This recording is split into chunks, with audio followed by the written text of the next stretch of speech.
On April 20th, 1999, I was enjoying my senior spring break with several friends in Myrtle Beach.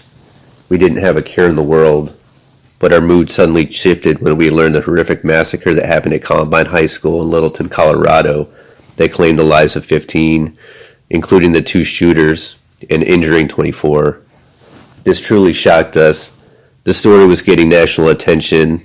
It was the first time we'd heard of a school shooting. It would be far from the last, and it certainly wasn't the first. A little more than a year earlier, there would be a school shooting similar to Columbine at Westside Middle School near Jonesboro, Arkansas. The Columbine shooters were 17, 18 years old in high school, but in the case of the Westside school shooting, the perpetrators were children, or more specifically adolescents. One was 11 and one was 13. The day in question was March 24, 1998. Seinfeld was in its final season. Titanic was the #1 movie at the box office and had almost made $500 million by this point. And before Will Smith was high-fiving people across the face, Getting Jiggy With It was the #1 song in the country. Born Andrew Golden before changing his name to Drew Grant years later, he was welcomed into this world on May 25, 1986 by parents Jackie and Dennis Golden. His parents were both postal carriers. Andrew's early life was pretty normal and average. His parents were your typical loving parents, and Andrew was close with them and his grandfather. Andrew was an average trumpet player. He was also known to shoot firearms and carry a hunting knife that would be visible to others as he rode his bike. Andrew would belong to a local gun club and would compete in shooting competitions from time to time. Him and his grandfather would often go shooting together. Some sources say he would shoot at animals with BB guns. Mitchell Scott Johnson was born August 11, 1984. His mother was a corrections officer and married a former inmate. As he grew into adolescence, he would be really into smoking weed, rap music, violent movies, TV shows, and guns. He was obsessed with gang life and always said that he was going to be a blood gang member. At the time of the shooting, he had charges against him for sexually assaulting a 2-year-old and was awaiting trial. Andrew and Mitchell were not very close friends. After all, they were not in the same grade. One was 11, the other 13. But one thing they did have in common was that they liked to bully and torment other kids on the bus that they rode together. This is how they got their kicks. But after a while, it seemed like they wanted more. They wanted to take things to the next level. The day before the shooting, Mitchell would go around telling multiple people that it's almost killing time, and tomorrow would be the day many people will die. It is unclear whether anyone reported these statements or not. On the night of March 23, 1998, Mitchell and Andrew had made up their mind that they would be carrying out the shooting the following day. They had been planning this for about a month at this point. They gathered up convenient snacks, camping supplies, and an arsenal of weapons. The plan was to steal Mitchell's mom's van and rendezvous in the woods near the school after pulling the fire alarm. The next day, the plan would be in motion. Mitchell drove the van into the woods behind the school. He sat on a small hill at the foot of the woods around noon and waited for Andrew to do his part. Andrew would pull the fire alarm sometime after 12:30, and there were witnesses that saw him. One girl in his class told their teacher right away that it was Andrew. Even so, the teacher said that the class would have to evacuate the building until it was determined safe to return. In 2 minutes, Andrew had joined Mitchell on the hill. Mitchell felt that they had a great vantage point and would have a great view of their targets, having their sights set on the exit door that people would be filtering out of. In a matter of seconds, the exit doors would swing open and the young boys would open fire. Bells would ring out, and several people started getting hit right away. Others were either confused or thought they were seeing things that they couldn't have been real. And who knows what was going through Andrew and Mitchell's minds. I am only confident of what wasn't going through their minds. They were not thinking about people whose life and dreams they would be cutting short. They were not thinking of the physical pain they were currently putting people through.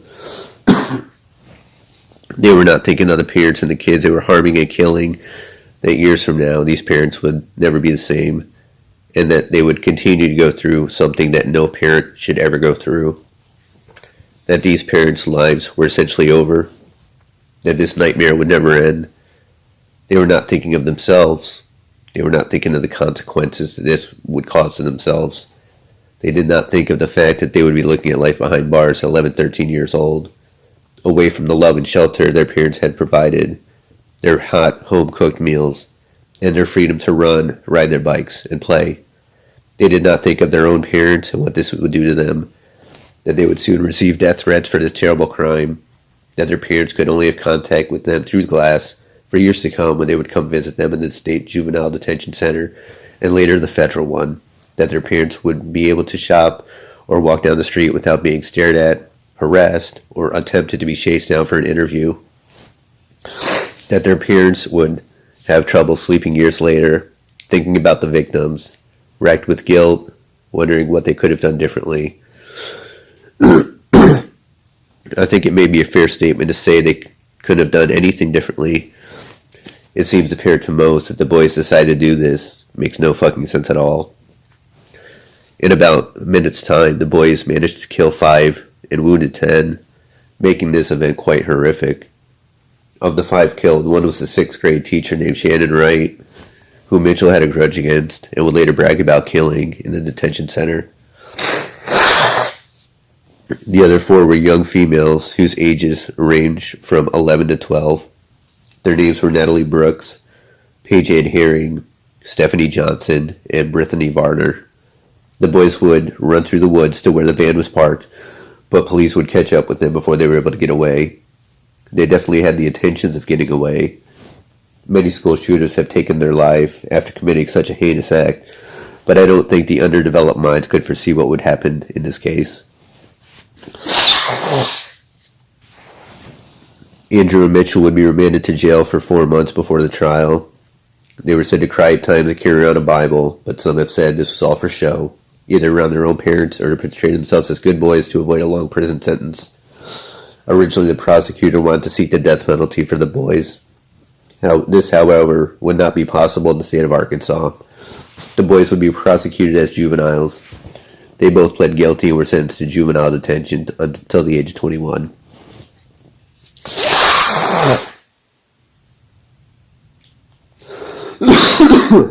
Fuck. Mitchell Johnson would be released on his 21st birthday in 2005. 2 years later, 2007, Andrew Golden would be released. Yes, that's right. In less than 10 years, both boys would walk free after committing mass murder. It is not publicized what jail was like for them, and they haven't really spoken about it in the media. Andrew Golden would legally change his name to Drew Grant because he didn't want the negative attention at the school he would go to, according to his deposition. He was deposed when he was being sued by the families of his and Mitchell's victims. During his deposition, he seemed to come off as sincere at first, and maybe even garner some sympathy despite his heinous actions. That feeling soon disappeared when he never took responsibility for what he did. It had been his statement from the beginning that Mitchell had forced him to come along at knife point and threatened to kill him and his family if he didn't go along with it. He also claims that during the shooting, he only shot at the ground so he wouldn't hit any of the people. But one of the bullets pulled out of one of the deceased girls came from the carbine rifle which only Andrew was using. And Andrew provided about half of the arsenal that they used, which he borrowed from his grandfather. The deposition would end with the victims' families winning a judgment of $150 million. Andrew Golden would try to obtain a concealed weapons permit shortly upon release under the name Drew Grant. When his fingerprints came back, they realized who he was and denied his application, stating that he gave false information on the application, intentionally leaving off the juvenile detention center as previous address. Andrew would attempt to live a somewhat normal life. He was said to be a student at the University of Arkansas Community College from August 2007 to December 2009. He would later marry and have a child. Mitchell would be successful in getting a concealed weapons permit, but he would ultimately be arrested on a traffic stop with over a half ounce of marijuana in 2008, all in possession of a loaded handgun. He also had charges brought against him after he was found to be using someone's debit card that he took after a customer left it at the gas station he was employed at.